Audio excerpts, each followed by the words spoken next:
এই দুই বোনের প্রায় $40 বিলিয়ন ছিল, দুই বোনের শুধু। যে 15 বছর উনি খুনিদেরকে রক্ষা করেছেন বিচার থেকে, এটা থেকে একটু সন্দেহ মনে আসে যে 15 বছর ওনার খুনিদেরকে উনি রক্ষা করলেন, ওনার আদেশে হয়তো ঘটনাটা ঘটেছে। নতুন সরকার আসলে আমরা যথেষ্ট পরিমাণে আমরা উদ্যোগ নিব এবং এই সরকারের পক্ষে তাদের দক্ষতা, তাদের মেধা, তাদের অভিজ্ঞতা, এগুলো এনজিওওয়ালা, এদের বেশি কিছু করার ক্ষমতা নেই। তো ভবিষ্যৎ সরকারে আমরা এই উদ্যোগগুলি নিব, কারণ প্রায় এই দুই বোনের প্রায় $40 বিলিয়ন ছিল, দুই বোনের শুধু। আর আরো কত মানুষ চুরি করছে, তারা টাকা পাচার করেছে, সবাইকে তো ধরা যাবে না, কিন্তু আমরা যতটুকু পারি এই টাকাটা ফেরত আনবো। এবং ইংল্যান্ডে আর আয়ারল্যান্ডে একটা সংগঠন করেছে, আমি ওটা বাংলাদেশে করতে চাই, স্টার্ট।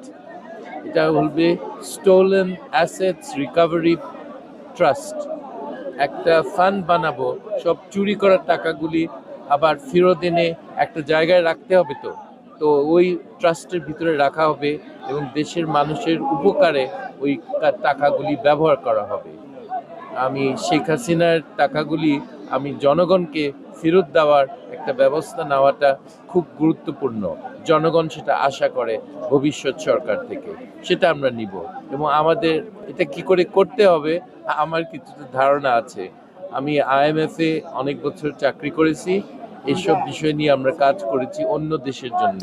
তো বাংলাদেশের জন্য করাটা কঠিন কিছু না, কিন্তু এটা আমরা জানি যে 15 বছর উনি খুনিদেরকে রক্ষা করেছেন বিচার থেকে, এটা থেকে একটু সন্দেহ মনে আসে যে 15 বছর ওনার খুনিদেরকে উনি রক্ষা করলেন, ওনার আদেশে হয়তো ঘটনাটা ঘটেছে।